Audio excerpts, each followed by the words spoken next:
नमस्कार दोस्तों, स्वागत है आप सब लोगों का आपके अपने YouTube चैनल पर जिसका नेम है बंसल एजुकेशन हब। फ्रेंड्स, अगर अभी तक आपने मेरे चैनल को सब्सक्राइब नहीं करा है तो फटाफट से ना सब्सक्राइब कर दो और साथ ही साथ बेल आइकन को भी प्रेस कर देना ताकि मेरे आगे आने वाली वीडियोस की नोटिफिकेशंस आपको मिलती रहें। एंड फ्रेंड्स, अगर अभी तक आपने मेरी इस वीडियो को लाइक नहीं करा है, शेयर नहीं करा है तो फटाफट से लाइक कर दो, शेयर कर दो अपने फ्रेंड सर्कल में या व्हाट्सएप पे, सोशल नेटवर्किंग साइट जिस पे भी आप हैं, ताकि आपके जितने भी फ्रेंड्स हैं आप उनको भी इस वीडियो का बेनिफिट मिले। सो फ्रेंड्स, आज की वीडियो को स्टार्ट करते हैं। सो फ्रेंड्स, आज हम लोग अपनी लास्ट वीडियो का एक छोटा सा रिकैप लेते हैं जिसमें मैंने आपको बताया था क्लासिफिकेशन ऑफ कॉमर्स क्या होती है। देन हम लोगों ने बात करी थी उसमें कि ट्रेड और एज टू ट्रेड, इसके फर्दर दो क्लासिफिकेशंस हैं। ट्रेड में भी हमारे इंटरनल ट्रेड और एक्सटर्नल ट्रेड आ जाती है। देन हमने बात करा था बेसिकली ट्रेड क्या होता है। ट्रेड हमारी यानी गुड्स एंड सर्विसेज को जब हम बेचते करते हैं तो हमारी क्या हो जाती है, ट्रेड हो जाती है। इंटरनल ट्रेड एक कंट्री की जियोग्राफिकल बाउंड्रीज के अंदर जो ट्रेड हो रही है, जो बाइंग एंड सेलिंग हो रही है गुड्स की, वो क्या हो जाती है, हमारी internal trade. Then friends, internal trade भी दो टाइप की है, that is wholesale trade and retail trade. तो मैंने आपको बताया था कि होलसेलर जो होते हैं वो ह्यूज क्वांटिटी में स्टॉक को, माल को खरीदते हैं और किसको बेचते हैं, रिटेलर्स को। वहीं जो रिटेलर्स होते हैं वो होलसेलर से खरीदते हैं और किसको बेचते हैं, कंज्यूमर को। इसका एक मेन डिफरेंस मैंने आपको बताया था कि जो होलसेलर है उसके पास एक सिंगल वैरायटी का माल होगा, एक ही वैरायटी का माल होगा, लेकिन रिटेलर के पास डिफरेंट वैरायटी के माल होते हैं। यानी कि अगर कोई एक प्रोडक्ट है, जैसे कि आप मान लीजिए आटा है, तो उसके पास आटे की हर एक वैरायटी होगी, चाहे वो पतंजलि का हो चाहे आशीर्वाद का हो, यानी कि वो हर एक वैरायटी रखता है। देन एक्सटर्नल ट्रेड के बारे में हमने बात करी थी कि वो ट्रेड जो जियोग्राफिकल लिमिट्स के बाहर होती है, यानी कि एक कंट्री की जियोग्राफिकल बाउंड्रीज के बाहर जो ट्रेड हो रही है उसे क्या बोलते हैं, एक्सटर्नल ट्रेड। बेसिकली एक देश दूसरी देश से ट्रेड कर रहा है, एक कंट्री दूसरी कंट्री से ट्रेड कर रही है, तो वो क्या है, हमारी एक्सटर्नल ट्रेड।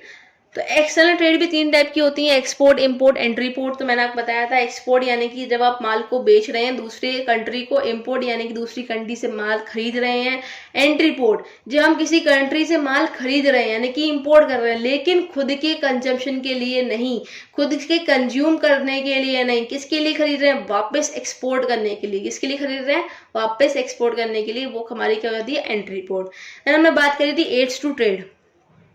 तो एज टू ट्रेड में हमने जाना था the activities which help in smooth flow of trade, यानी कि वो एक्टिविटीज जो स्मूथ फ्लो करवाती हैं किसकी, ट्रेड की, उसे क्या बोलते हैं हम लोग, एड्स टू ट्रेड। ठीक है। देन मैं आपको इन सब का मतलब ऑलरेडी समझा चुकी हूँ। ये कुछ कॉमन एड्स हैं जिनको जो ट्रेड में हेल्प करती हैं, उसके स्मूथ फ्लो में हेल्प करती हैं, जो कि है हमारी advertisement, warehousing, insurance, transport and banking and finance. ये सब क्या है, ये सब एक कॉमन एड्स हैं जो हमारी किस में हेल्प करती हैं कि हम लोगों की जो ट्रेड है वो स्मूथ फ्लो यानी कि अच्छी तरीके से हो जाए, कोई बिना किसी रुकावट के, बिना किसी हिंड्रेंस के। ठीक है। तो फ्रेंड्स, आज का टॉपिक है वो हमारा बिजनेस रिस्क के बारे में। एक बहुत छोटा सा टॉपिक है और ज़्यादा मार्क्स का नहीं पूछा जाता एग्जाम में, तो आपको बेसिकली इसकी नॉलेज होनी ज़रूरी है कि व्हाट इज बिजनेस रिस्क। तो फ्रेंड्स देखिए, business risk refers to the probability of incurring loss in is risk, यानी कि अगर एक ऐसी प्रोबेबिलिटी, एक ऐसा अनुमान जो हमें आगे चल के यानी कि लॉस हो सकता है, अगर आप अनुमान लगा रहे हैं कि हमें आगे चल के क्या हो सकता है, लॉस, वो क्या है, रिस्क।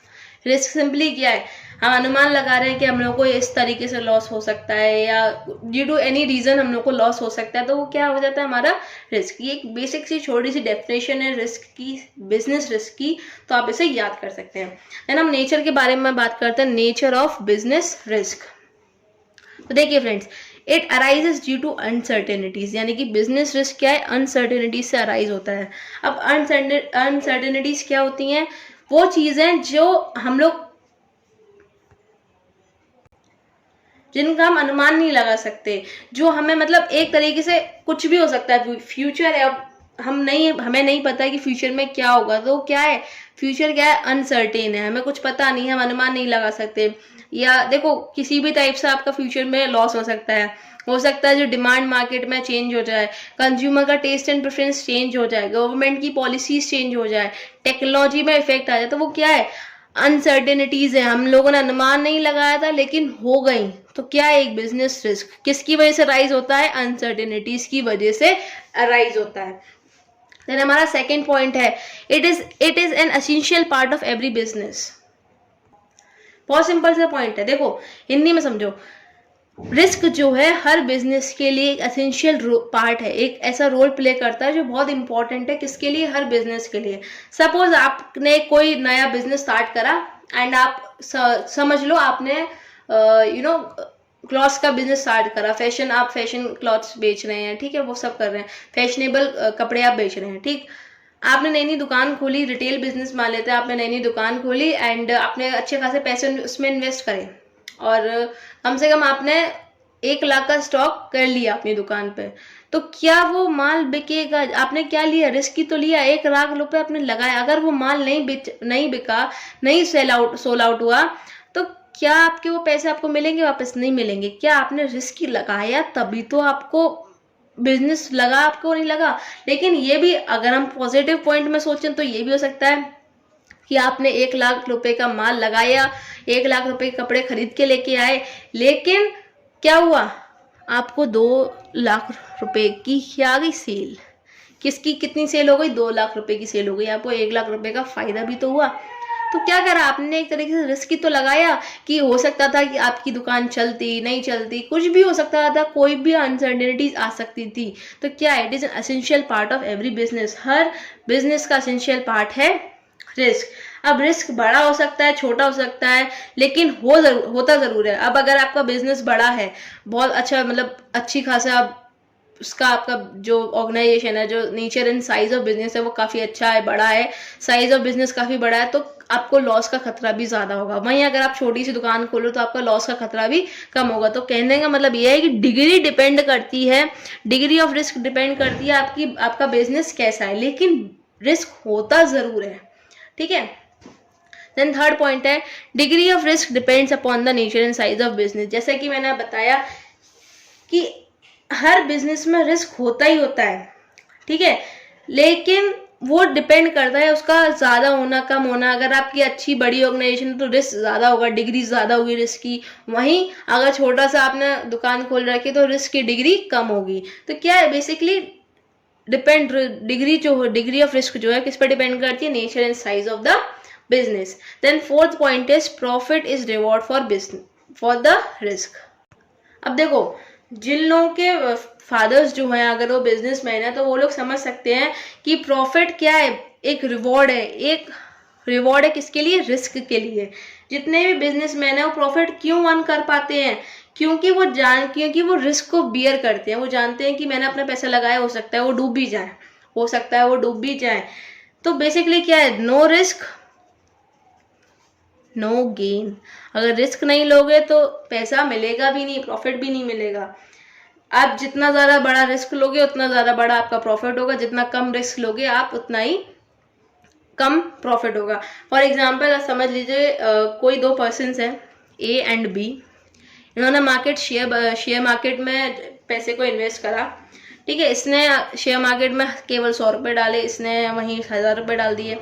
और सम एंड हाउ अगर जिस शेयर में उसने इन्वेस्ट करा है, इन दोनों ने एक ही शेयर में इन्वेस्ट करा है, जिस शेयर में इन दोनों ने इन्वेस्ट करा है वो उसके शेयर मार्केट वैल्यू इंक्रीज कर जाता है, तो इसको प्रॉफिट कम होगा, वहीं इसको भी प्रॉफिट ज्यादा हो जाएगा।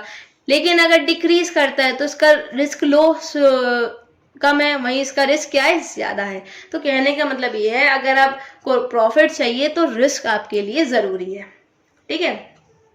Then causes of business risk, क्या क्या कॉजेज हो सकते हैं बिजनेस रिस्क के? तो 4 कॉजेज है, natural cause, human cause, economic cause और फिजिकल कॉज। अब देखिए नेचुरल कॉज क्या होता है, फ्लड आ गया, अर्थक्वेक आ गया, यानी कि वो सब कॉजेज जो किसकी वजह से हो, नेचर की वजह से हो।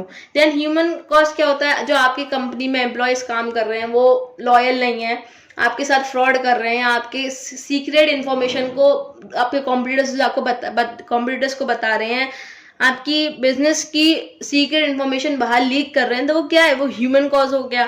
Then economic cause, government policies change हो गई, मार्केट में डिमांड बदल गई, या कंज्यूमर का टेस्ट और प्रेफरेंस चेंज हो गया, वो किस में आ जाता है, हमारा इकोनॉमिक कॉज में। फिजिकल कॉज वो कॉजेस जिनकी वजह से हमारी एसेट्स में डैमेज आए, वो हमारी किससे वो हो जाती है, हमारी फिजिकल कॉज। अब देखो मैंने बताया नेचुरल कॉज किसकी वजह से होती है, नेचर की वजह से। ह्यूमन कॉज एम्प्लॉयज की वजह से, ठीक है। इकोनॉमिक कॉज मार्केट सिचुएशन की वजह से, मार्केट में कोई ना कोई सिचुएशन चेंज होती रहती है।